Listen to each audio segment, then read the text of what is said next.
octubre a 14. El La SER. Almudena Lopesino. 2:30, 1:30 en Canarias. Vamos ya con el capítulo político del día, que no varía mucho porque sigue teniendo como protagonista al PSOE. Los socialistas continúan cuestionando los casos judiciales que les están afectando, la imputación de Zapatero o la trama Leire que saltó, ya saben, esta semana con la entrada de la UCO en Ferraz. Y el Partido Popular, que va escalando en su estrategia, señalando hoy sin una sola prueba a Pedro Sánchez y pidiendo a los socios que dejen caer al gobierno.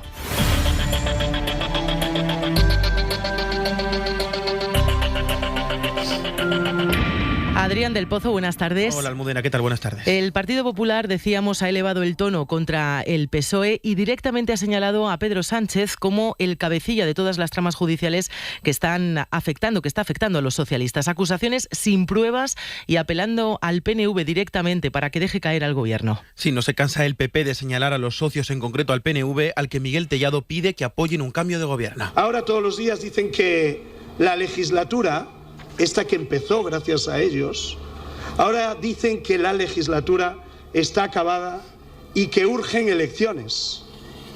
Hay que ver lo que han tardado en darse cuenta. Pues bien, la pregunta es, ¿y por qué no las provocan ellos? Asegura el PP que hay que elegir entre Sánchez o democracia y a partir de ahí cascada de insultos y descalificaciones contra el presidente y su gobierno. Toda mafia tiene su capo y todo capo tiene su alias. Y el de Sánchez era el número 1, sabiendo que le toca defender de nuevo a un gobierno que da asco, a un gobierno que avergüenza, que el Congreso de los Diputados es una auténtica barbacoa llena de chorizos socialistas que no han parado. Dice Tellado que todas las causas abiertas forman parte de una macrocausa Pedro Sánchez. Y en las filas del PSOE esta mañana hemos escuchado varias voces del partido insistir en que hay que dejar trabajar a la justicia, pero a la vez dicen que son muchas casualidades juntas las que implican presuntamente a los socialistas. Adrián. En el PSOE sí continúan con la estrategia de cuestionar las causas que afectan al partido, especialmente los tiempos en que se producen. La presidenta navarra María Chivite habla de casualidades y coincidencias. A pesar del quien pueda hacer que haga, la declaración política más irresponsable que yo he escuchado en mi vida, totalmente indigna de un expresidente, y a pesar de los no sé si casualidades o coincidencias de todos estos procesos judiciales dirigidos contra el PSOE, yo sigo creyendo en este partido. Desde la ejecutiva del partido, su portavoz adjunta Emma López ha defendido que los corruptos son una minoría y apunta a una politización de la justicia. Ni se puede politizar la justicia, ni se debe judicializar la política. Porque en política, a los partidos políticos se nos gana en las urnas y en el Parlamento. Se nos gana con democracia. Se nos gana con votos. Aseguran desde el PSOE que la verdad se abrirá paso y que ellos van a dejar trabajar a la justicia. Pues los socios del PSOE en el gobierno se han reunido esta mañana en Barcelona. Sumar piensa en su futuro y también en la relación con los socialistas marcada por todos estos casos judiciales y cómo gestionar además lo que está pasando. A esto hay que añadir, Belú Jiménez, la falta de un liderazgo claro dentro de la izquierda, un melón que no han abierto en el encuentro de hoy. No ha habido ninguna mención sobre quién va a asumir este liderazgo y se han podido ver distintas posturas dentro de Sumar sobre la situación actual del PSOE. Lara Hernández, secretaria de organización, le exige explicaciones. Para que la corrupción no entre en casa, primero tienes que tener la casa muy limpia y muy ordenada. Y segundo, tienes que saber para qué has venido a hacer política. ¿A defender tu propio interés o a defender el interés general? Es el Partido Socialista el que tiene que hacérselo mirar, el que tiene que dar explicaciones. Han reconocido operaciones de derribo contra el PSOE, pero dicen que no es excusa para no asumir responsabilidades. El ministro Urtasun dice que Ferraz tiene que dejar de ser un lastre para la mayoría progresista del país y Pablo Bustinduy, ministro de Derechos Sociales, dice que no es el momento de abandonar. Frente a ese empeño y ese intento y esa cantinela, ¿no?, del no hay nada que hacer, hay que abandonar, hay que agachar la cabeza, todo lo contrario, mayor determinación que nunca. Decía el señor Feijóo que por dignidad que le dejemos a él, ¿no?, que le pongamos a él al frente del gobierno. Pues va a ser que no. Aunque eso sí, todos, incluida la ministra de Sanidad, Mónica García, han querido romper con el PSOE recalcando que la corrupción cero sí existe y que esta formación es la prueba de que se puede conseguir. Y luego están los otros socios, los que mantienen a Pedro Sánchez en Moncloa. El PNV, que descarta la moción, aunque dan por acabada la legislatura, cree que Sánchez no debe esperar al 24 de junio para dar explicaciones. Aitor Esteban le pide que hable antes. Bilbao, Nerea Gómez.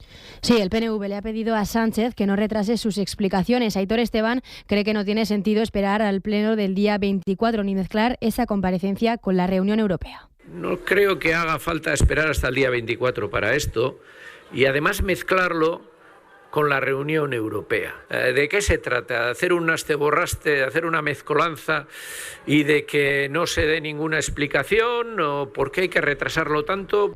También ha respondido al PP que les piden responsabilidad, les reprocha que hagan esa petición mientras dice pactan con la extrema derecha. Nos lo dicen que responsabilidad al PNV, este partido político, el PP, que está actuando de una manera absolutamente irresponsable, unido a la ultraderecha, unido a Vox. Esteban exige explicaciones a Sánchez, pero deja claro que no va a aceptar lecciones de responsabilidad del PP. Y en Junts insisten en que no apoyarán una moción de censura y menos aún con la ultraderecha de Vox. Estos días han pedido también elecciones anticipadas. Hoy han hablado del estercolero judicial en el que está el Partido Socialista. Informa Gemma Alegrí. Desde una convención municipalista celebrada en Vilafranca del Penedès, en Barcelona, y todavía sin candidato para la alcaldía de la capital catalana, el secretario general de Junts, Jordi Turull, ha cargado contra el gobierno de Salvador Illa, al que acusa de priorizar el respaldo a Pedro Sánchez pese a las investigaciones judiciales que afectan el entorno del presidente del gobierno. El govern Illa està més per no molestar a Pedro Sánchez i salvar el PSOE d'aquest famés judicial i de corrupteles que invadeix l'Estat i que també tant del PSOE com del PP. Turull ha sido hoy menos contundente que Míriam Nogueras, portavoz de Junts en el Congreso, quien pese a descartar una moción de censura ya ha reclamado al presidente del gobierno que convoque elecciones. Y las nuevas generaciones del PP eligen líder el próximo mes de julio, en un momento en el que los jóvenes se están acercando cada vez más a la extrema derecha. Según la última encuesta de 40DB para la SER y El País, solo el 7% votaría a los populares y el 24,4% de los jóvenes entre 18 y 24 años afirma que votará a la ultraderecha de Vox. Hora 14. En la SER. El Congreso de Nuevas Generaciones es más importante de lo que parece porque el resultado mostrará el peso real que tiene la corriente dura del partido. Una representación que cae en la madrileña Isabel Díaz Ayuso y en el candidato por el que ha apostado y que convive con el ala más moderada dentro del PP. Informa Julia Molina. En el Partido Popular hablan de ellos como los niños, pero la batalla de las nuevas generaciones puede tener su efecto en los mayores, porque en el Congreso que se celebrará este mes de julio se pondrá a prueba el peso de la vía Ayuso o de la vía más moderada que conviven dentro del PP y, en consecuencia, dentro de nuevas generaciones. Pedro Sánchez y su gobierno están llevando a España a la ruina. Hoy hemos amanecido con el PSOE acorralado por la corrupción. Porque España necesita un cambio urgente frente a la corrupción. Por ahora hay 3 candidatos, el ayusista Ignacio Dancausa, con un perfil más duro, y 2 de la vía murciana y valenciana, Antonio Landaburu y Candela Anglés. Génova asegura que no intervendrá en el proceso ni trabajará por una candidatura unitaria, pese a que existe el riesgo de que Ayuso se quede con el control de la facción joven del partido. Desde el equipo de Feijóo insisten en que son ellos quienes tienen que aprender a dialogar y convencer a los suyos. Otras voces populares ironizan con que los padres no tienen que meterse en las peleas de los hijos. ¿Tu compra diaria sin sorpresas? Sí. Llegan los precios fijos de Supercore, Hipercore y Supermercado El Corte Inglés. Más de 300 productos de tu cesta diaria sin cambio de precio. Frutas, verduras, carnes, pescados y con la calidad garantizada a precio fijo. Búscalos en Supercore, Hipercore y Supermercado El Corte Inglés. En tienda web y app. Hay empresas que tienen energía propia. Las conoces porque no temen a los retos. Y además las conoces porque producen su propia energía para ser más competitivas. Y eso las hace mejores. Y al planeta también. El autoconsumo cambia tu vida y transforma la energía de todos. Únete a las personas y empresas con energía propia. Ahora es más fácil. IDAE, Gobierno de España. Estados Unidos e Irán han alcanzado un preacuerdo que inicia el camino hacia la paz en Oriente Próximo. Y decimos inicia porque este pacto preliminar es el primer paso para que ambas partes empiecen a negociar el fin de la guerra. Donald Trump sigue sin pronunciarse sobre este preacuerdo, lo que añade confusión a las negociaciones porque incluso se puede interpretar con que Estados Unidos puede retomar los ataques. Carlos Sevilla, buenas tardes. ¿Qué tal? Buenas tardes. Hay discrepancias, es evidente, con los iraníes, especialmente en lo que tiene que ver con el programa nuclear iraní con el que quiere acabar Donald Trump. En cualquier caso, este pacto inicial incluye o incluiría la reapertura del estrecho de Hormuz y el fin del bloqueo naval que mantiene Washington. Sí, la Casa Blanca anunció que Donald Trump se pronunciaría sobre este preacuerdo con con Irán después de la reunión que mantuvo anoche con su equipo, pero de momento todavía no ha dicho nada. A la espera de saber si da su visto bueno o no, el secretario de Defensa estadounidense asegura que Trump está siendo paciente y que cualquier acuerdo será bueno. Además, Pete Hegseth ha insistido en que Irán debe renunciar a su programa nuclear y que si no lo hace, Estados Unidos retomará los bombardeos. Washington también exige a Teherán la reapertura del estrecho de Hormuz sin el cobro de peajes por parte de Irán y la eliminación de las minas submarinas que el ejército iraní ha desplegado por la zona. Pues mientras tanto, Irán está acusando a Trump de traicionar la diplomacia con tantas exigencias y líneas rojas. El presidente estadounidense, decíamos, quiere poner fin a ese programa nuclear de Teherán y destruir también el uranio enriquecido, aunque el régimen de los ayatolás está admitiendo que ese preacuerdo con Washington para reabrir el estrecho de Hormuz, reconocen que aún debe ratificarlo el líder supremo. Corresponsal en Oriente Próximo, Nuria Garrido. ¿Qué tal? Buenas tardes. Así es, el líder supremo iraní no solo no ha dado el visto bueno a este borrador, sino que hoy su portavoz, como estabas explicando, ha querido verbalizar su enfado hacia Donald Trump, al que ha acusado de estar traicionando a la diplomacia. A Irán le molesta que Estados Unidos les quiera prohibir, por ejemplo, imponer peajes como condición para la reapertura del estrecho de Hormuz. Y es que si algo ha quedado claro en estas últimas semanas es que Teherán no está dispuesto a renunciar a perder el control de este paso. Por otra parte, el régimen de los ayatolás también ha rechazado las afirmaciones de Trump sobre la entrega o destrucción de material nuclear. Dicen que esta cuestión no está recogida en el memorando de entendimiento. Pero a Irán, sobre todo, le ha molestado que ayer el republicano no hiciera ninguna mención al pago inmediato de 12.000 millones de dólares de fondos iraníes congelados, una de sus principales líneas rojas, sin las cuales Irán no va a firmar este preacuerdo. El bloqueo del estrecho de Hormuz sigue poniendo contra las cuerdas los flujos energéticos mundiales. Este contexto, en el que las conexiones marítimas son tan difíciles, nos vamos a fijar en el mar Caspio. Es la intersección entre Europa y Asia que funciona como corredor logístico. Y allí precisamente se cruzan los intereses de Irán y de Rusia, uniendo dos guerras, la de Oriente Próximo y la de Ucrania. Nos lo va a contar Victoria García. No solo el estrecho de Hormuz, el mar Caspio es el epicentro de la actividad marítima de dos guerras, la de Estados Unidos contra Irán y la de Ucrania. Dice el profesor Chowkowski The Caspian's strategic importance lies in its abundance of energy resources. Que por aquí pasa una buena parte de la producción energética y petrolera de Oriente y Asia, también armamentística, todo ello alejado de los bloqueos, las sanciones y las presiones internacionales. Y es que los llamados flota en la sombra, que son buques rusos con los sistemas de identificación desactivados para dificultar su control y seguimiento, navegan por el mar Caspio desde puertos rusos hasta puerto de Arimabad, en Irán.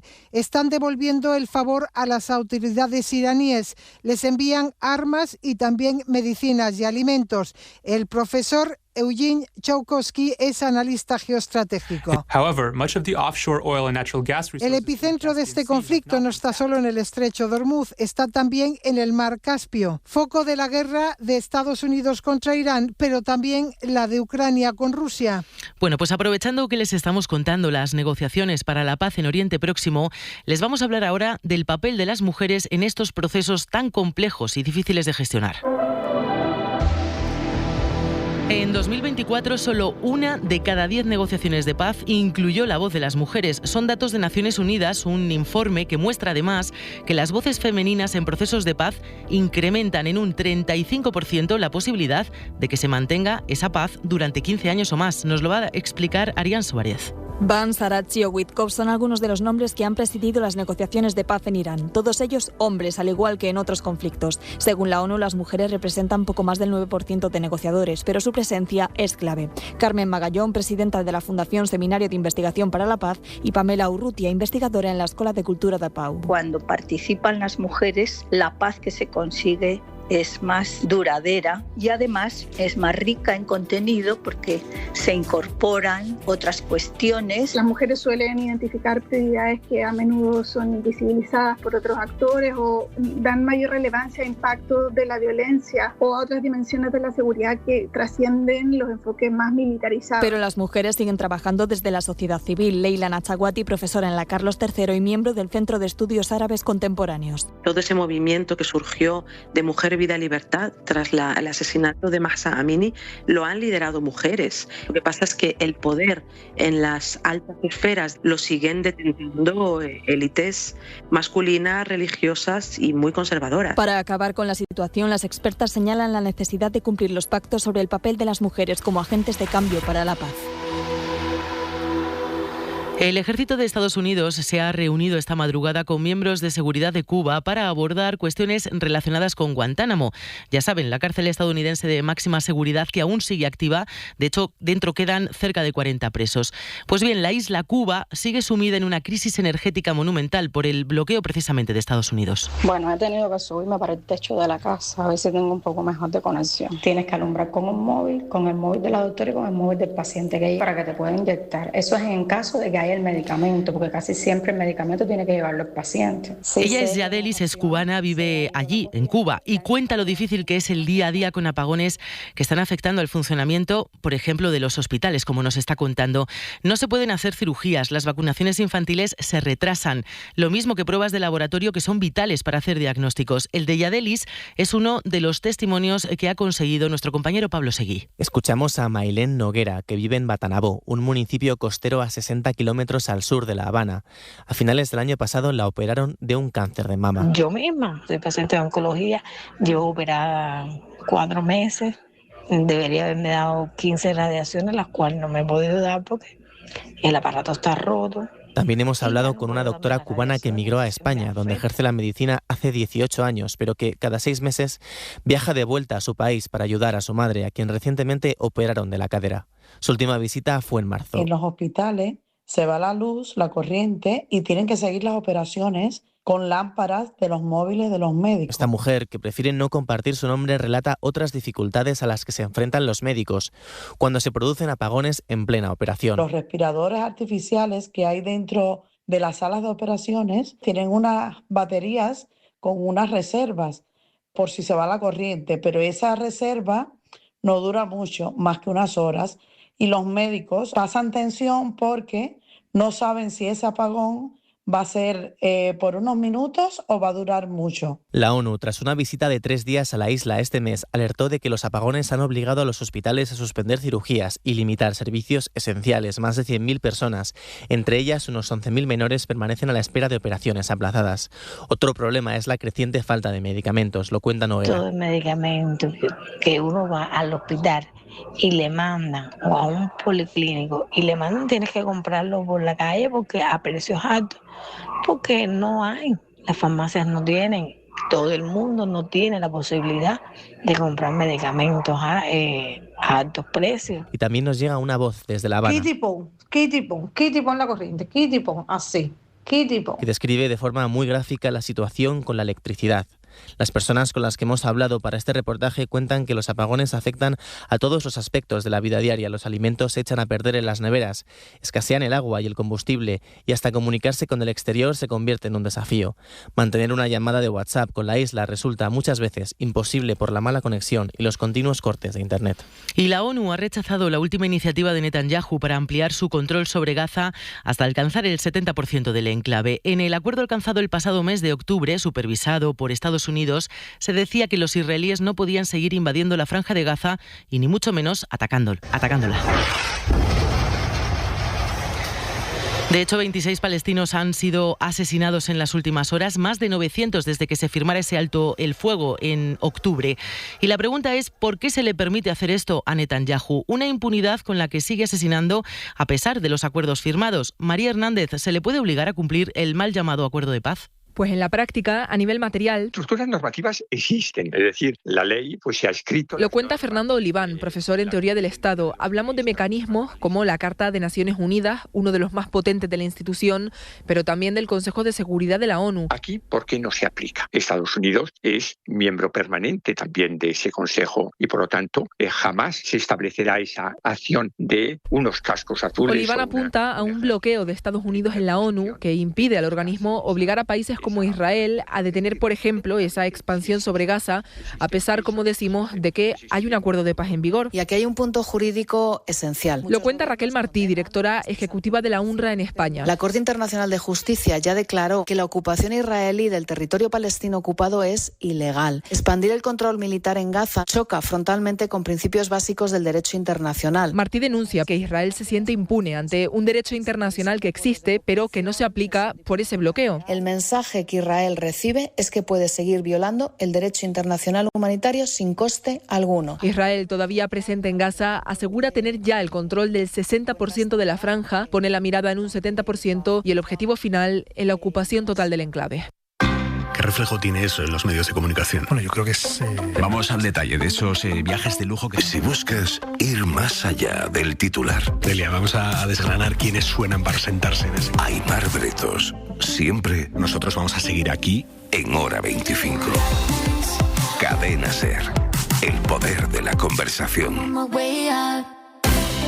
Hora 14. Almudena Lopesino. Y falta una semana para que el Papa León XIV llegue a España. La primera parada la hará en Madrid el próximo sábado, después se irá a Barcelona y por último visitará las Islas Canarias. Con motivo de la visita del pontífice se ha preparado todo un dispositivo especial para facilitar el transporte con refuerzos en trenes y aviones. Edu Hernández. Solo en Madrid, en cercanías, el refuerzo será de más de 1,1 millones de plazas entre el sábado y el domingo, afectando a prácticamente todas las líneas. También se reforzará el personal y se habilitarán trenes de reserva en algunas cabeceras de línea que mejorarán la gestión de pasajeros. En Rodalíes se reforzarán las líneas R1, R2 y R4 y el día de la vigilia, de 8 de la tarde a 10 de la noche, se pondrán entre 17.000 y 20.000 plazas por hora. Para el acto del día 10 en la Sagrada Familia se hará un refuerzo especial en los trenes disponibles. En los servicios Avant de Valladolid-Madrid, Toledo-Madrid y Puerto Llano-Madrid se añadirán 13.000 plazas más y en los media distancia que conectan Madrid con Extremadura se utilizarán trenes en doble composición que aumentan las plazas disponibles. 14.000 agentes de las fuerzas y cuerpos de seguridad del Estado se van a encargar de que todo transcurra con normalidad durante la visita del Papa. Y a propósito de esto, de la visita del Papa, nos hemos preguntado cómo se organiza y gestiona un acontecimiento de este tipo en una gran ciudad como es Madrid.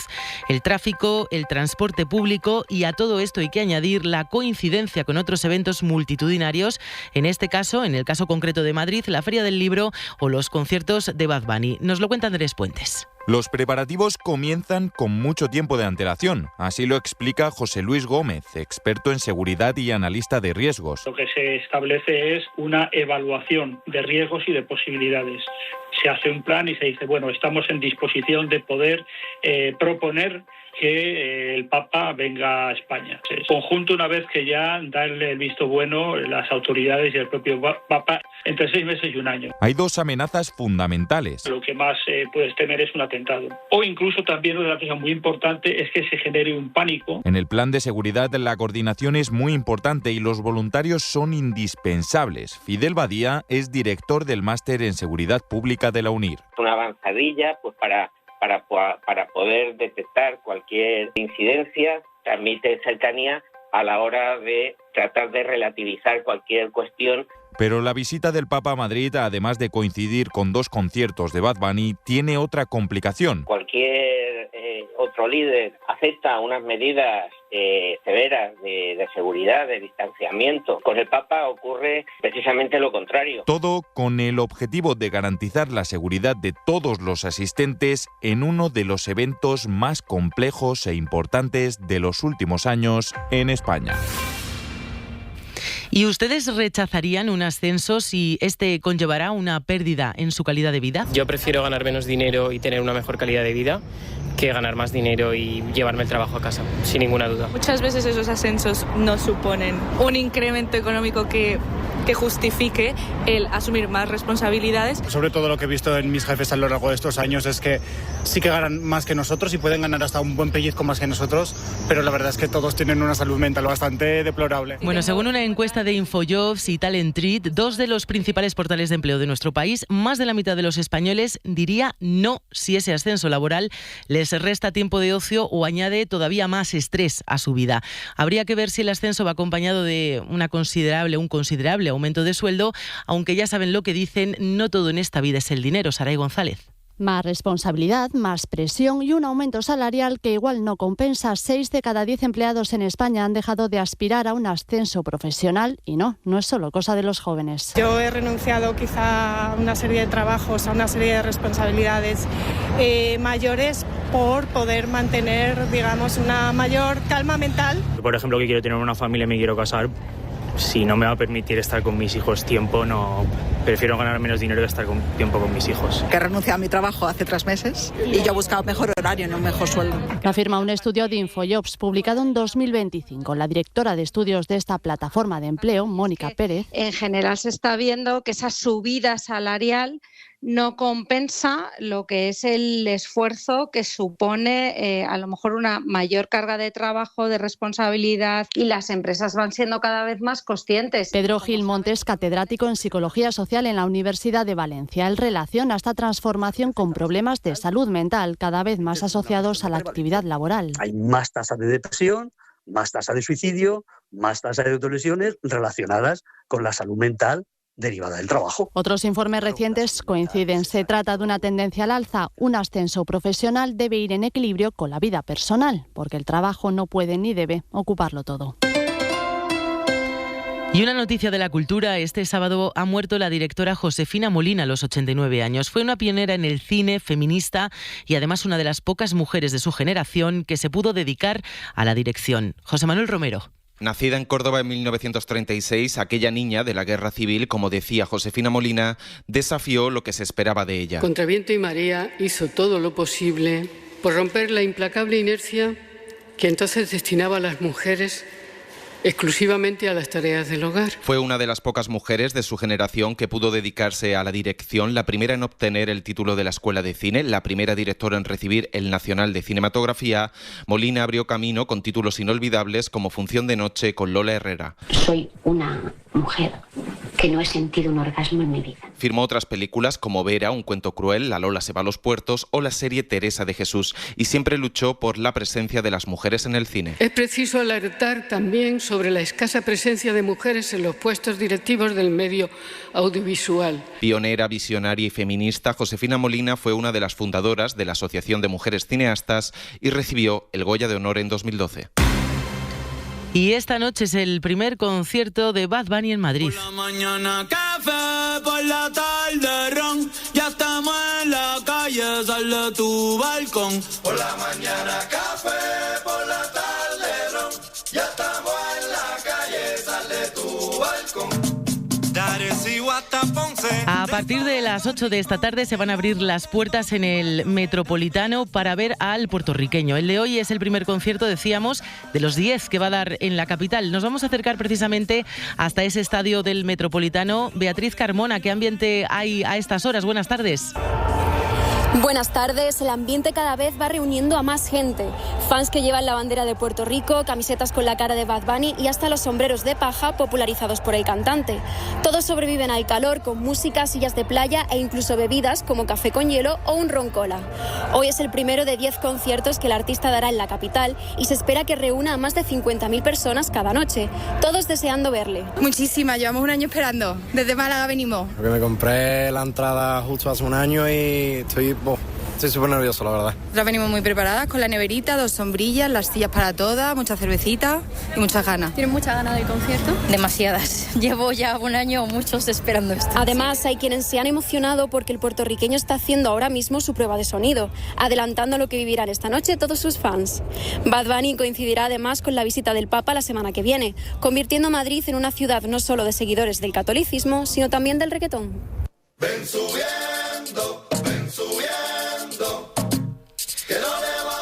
Bueno, ya está por aquí nuestro compañero de deportes, Eloy Sánchez. Yo no sé, Eloy, ¿has conseguido tus entradas para Bad Bunny? Pues no he tenido esa suerte, pero sí que la verdad soy un fiel oyente de Bad Bunny en este caso. Bueno, no vamos a hablar ahora con Eloy de Bad Bunny, vamos a hablar de deporte, claro, porque hoy se juega en Budapest la final de la Champions. No hay equipos españoles, pero nuestro país sí que va a estar muy bien representado en el banquillo. Juegan el PSG de Luis Enrique y el Arsenal de Mikel Arteta, Eloy. Sí, no son los únicos españoles, porque a partir de las 6 de la tarde tenemos la gran cita del día, la final de Champions Champions entre el Arsenal y el PSG, con un partido donde estarán algunos convocados por Luis de la Fuente para el Mundial, como David Raya, Zubimendi, Mikel Merino o Fabián. Además, en tan solo unos minutos comienza la carrera al sprint de MotoGP con Jorge Martín, que saldrá desde la tercera posición, Marc Márquez, que saldrá desde la cuarta, Pedro Acosta será 10º. Todo lo podrán seguir en Carrusel Deportivo desde ya mismo, a partir de las 3 de la tarde. Gracias, Eloy. Así nos vamos. Les esperamos esta noche a partir de las 11 en Hora 25. La información sigue durante la tarde en Carrusel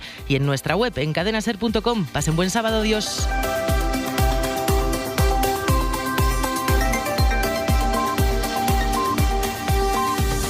Hora 14 en la SER.